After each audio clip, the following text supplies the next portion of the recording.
All right, so imagine you're trying to navigate this really complex and important landscape, right? Okay. That's kind of what understanding India's fertilizer policy can sometimes feel like.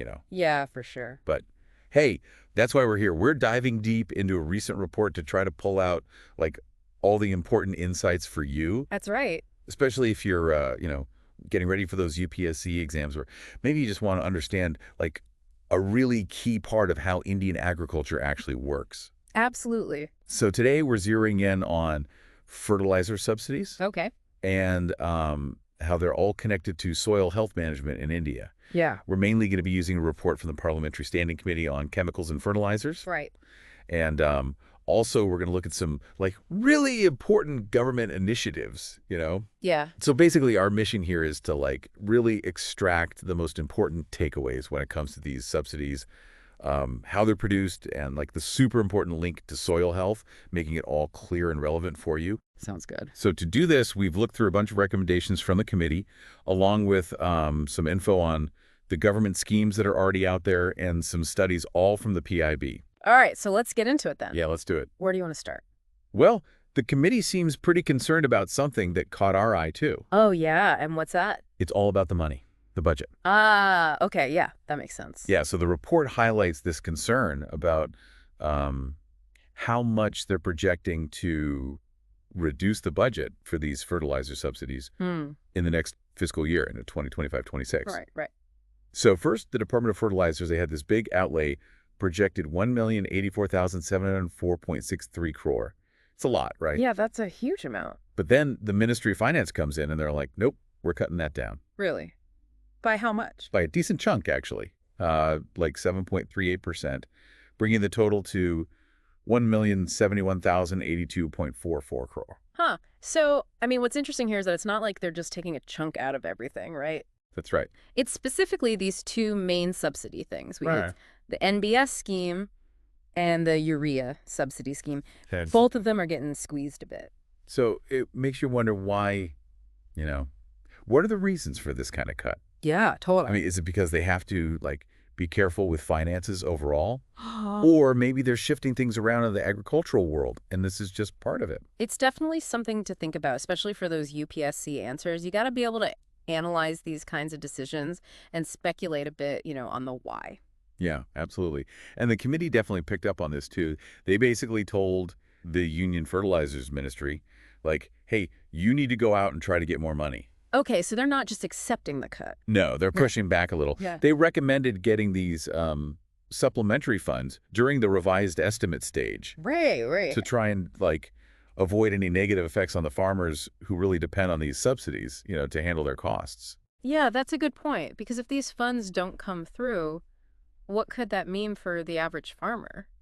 Well, it could put pressure on the prices of fertilizer, making things more expensive for them. Right. And then, of course, those higher costs could get passed on to us, the consumers, leading to higher food prices overall. And that could even impact food security as a whole, which I'm sure the government wants to avoid. Exactly. So it's a pretty delicate balancing act. Absolutely.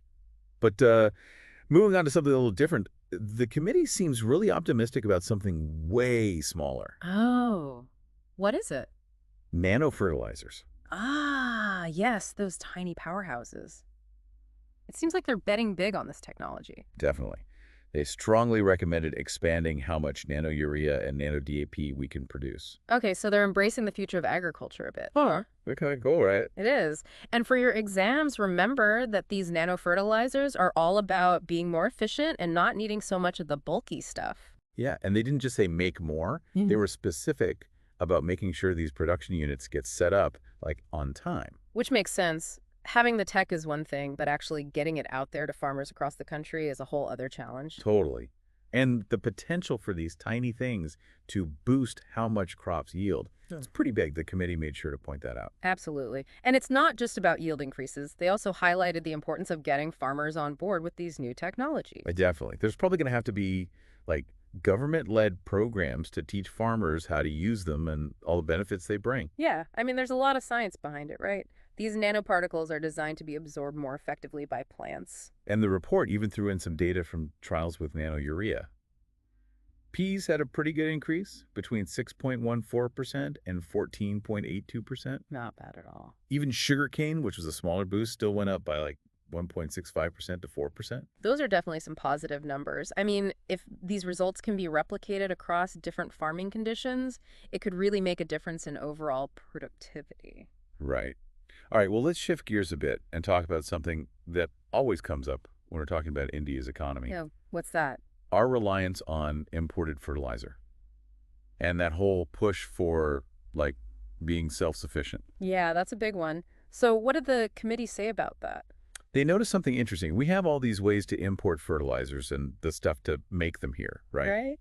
But it seems like we haven't really been focusing on actually securing domestic mining leases for these crucial raw materials. Huh. So we're kind of relying on outside sources even for the stuff we could potentially be getting here. Yeah, it seems that way. And Yeah. the committee was pretty clear. They basically said the central government needs to get out there and actively pursue these mining lease agreements. Okay, so they're advocating for a more proactive approach to securing those resources domestically. Exactly. They see it as like a strategic move to build up our own production capabilities. Yeah. So we're not so vulnerable to all the ups and downs in the global market. Yeah, especially with those geopolitical factors always at play. The fertilizer market can be pretty volatile. This could be a good way to shield ourselves from those fluctuations. That's the idea. And they also made a point of saying that this self-reliance thing isn't just on the government's shoulders. Right, it's got to be a collective effort. Everyone's got to pitch in, from the government to public and private sectors. It's got to be a team effort to really get our domestic production strong. Now, moving on from the resource aspect, the committee also pointed out a problem with how we're managing the money that's already there. Oh, yeah, the underutilization of those funds. Yeah, they found that in the 2024-25 budget, a lot of money wasn't being used in several important fertilizer categories. It was pretty surprising. Mhm. Indigenous PK fertilizers had a 20% underutilization rate. Imported PK was at 12%. All right. Indigenous urea was at 14.76%. And get this, MDA, that market development assistance stuff, was a whopping 59.57% underutilized. Wow, that's a lot of money just sitting there. It kind of makes you question how effectively these programs are being implemented, doesn't it? Yeah, definitely raises some eyebrows. The committee was pretty straightforward in their recommendation. They want to see all those funds being used effectively. Right. It's about making sure the money reaches its intended target, the agricultural sector, and actually makes a difference. Okay, so let's dive into something that's like a cornerstone of Indian agriculture. All right, what are we thinking? Urea and the subsidy that comes with it. Yeah, that's a big one. The committee really emphasized how important the urea subsidy scheme is, especially because of how crucial urea is to food grain production. Right, it's a primary source of nitrogen, which is like essential for so many crops. Exactly. And the current MRP for a 45-kilogram bag of urea is $242. That doesn't include the neem coating or taxes, though. But the interesting thing is that price hasn't changed since March 1st, 2018. So it's been pretty stable for a while now. Which really shows you how dedicated the government is to making sure farmers can afford this really important input, Yeah, price stability is a huge factor in agricultural policy. It's something you should definitely keep in mind for your UPSC prep. Definitely. And remember those nano fertilizers we were talking about? Yeah. Well, the report mentioned how nano DIP could actually help us rely less on regular granular DAP. Oh, that's interesting. If they can use nano DAP effectively, like through seed treatments and foliar applications, it could be a way to use less resources and maybe even import less. So it's about finding those more efficient, sustainable solutions.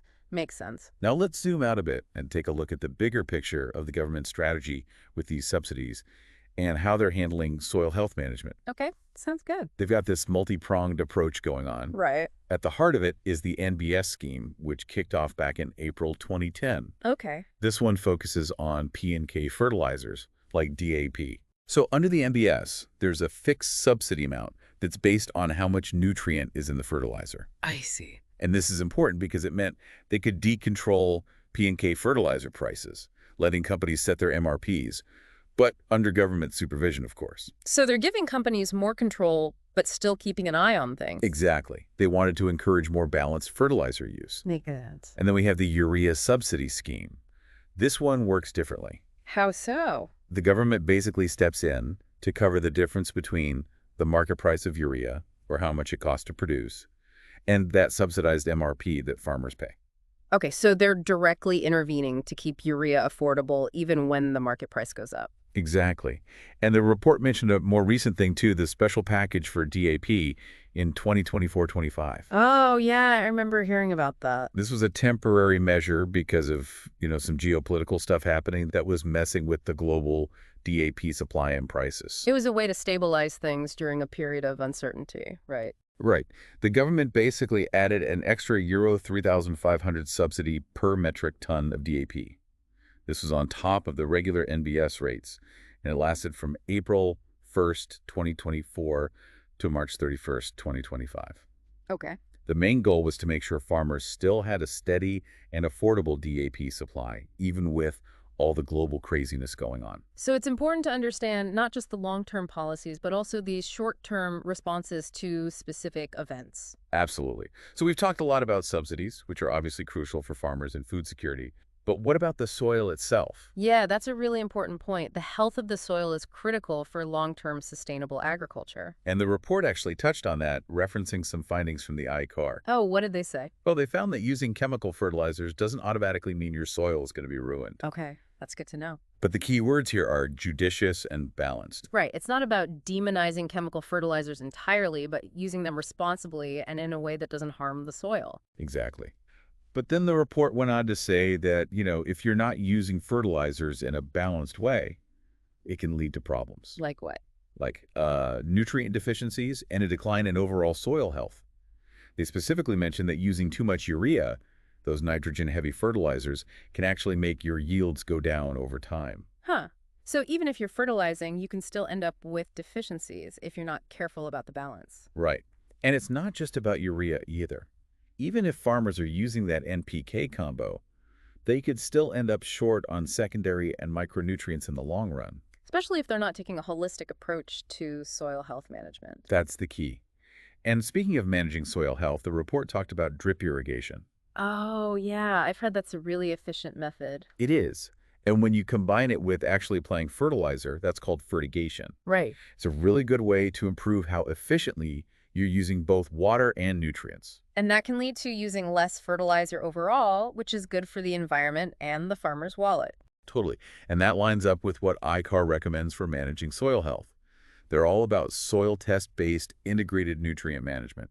That sounds pretty technical. It basically means figuring out what your soil needs through testing and then using a combo of inorganic fertilizers like NPK and organic sources of nutrients. So getting a good balance between the two. Exactly. And speaking of organic stuff, the Govt initiative is a big part of the government's push for organic fertilizers. Right. I've heard of that one. They're giving out an MDA of €1,501 per metric ton to get people producing and using more organic fertilizers. Okay, so they're putting their money where their mouth is on that one. Yeah, and what's cool about Govt is that it's connected to a bunch of other national initiatives, like the Santat scheme. What's that about? It promotes making biogas. Okay. And then there's the Waste to Energy program, and even the Swatchbot mission, rural. Wow, so they're really tying it all together, using bio-waste for a bunch of different benefits. Exactly. And they're backing it up with a solid budget, too. 1,451.84 crore for promoting organic fertilizers between 2023 and 2026. And part of that 360 crore is specifically for research and development. So they're investing in the future of organic fertilizers, which is great. Now, with all this information swirling around, what are the key takeaways for our UPSC aspirants? What are the big themes emerging from this report? Well, it's pretty clear that the fertilizer situation in India is, super complex. There's this constant need to balance keeping fertilizers affordable through subsidies, for the farmers, with making sure our soil stays healthy in the long run and not being so dependent on imports. Yeah, it's about finding that sweet spot between immediate needs and long-term sustainability. Exactly. The report points to some cool innovations like those nano fertilizers, Yeah. but it also emphasizes using the regular fertilizers responsibly. And then there's the push for organic alternatives and cleaning up those inefficiencies in the subsidy system. It's a multi-layered approach for sure. The ultimate goal is to make Indian agriculture sustainable. That means making sure we can feed everyone, but also that we're taking care of the land itself. And for our listeners preparing for the UPSC exams, understanding all these different aspects is absolutely crucial. It's not just about memorizing facts and figures. You need to be able to analyze the budgetary side of things, understand these new technologies like nano fertilizers, grasp the importance of self-reliance, and see how chemical and organic fertilizers fit into the bigger picture. It's about connecting the dots and seeing how this all affects the Indian economy and the environment. Absolutely. This deep dive into the committee's report shows us that India is trying to modernize its fertilizer sector while also protecting its agricultural land. And that brings us to our final thought for today, something to ponder as you continue your UPSC prep. Okay, I'm listening. We're seeing this global shift towards sustainable agriculture, and everyone's talking about reducing reliance on imports. So how well do you think India is going to be able to balance those immediate food security needs with keeping the soil healthy in the long run, all while trying to rely less on imported fertilizers? It's a tough question with some serious policy implications. A very crucial question indeed, and one that's going to continue to shape the direction of Indian agriculture for a long time to come. We hope this deep dive has given you a clearer picture of this really important topic. For more discussions on stuff that matters for your prep, and to keep up with all the latest developments, make sure to like and subscribe to our channel. And leave your comments and questions below. We'd love to hear from you and explore the topics that you're most interested in. Absolutely. And don't forget, our main source for today was the PIB. All right, until next time. See you then.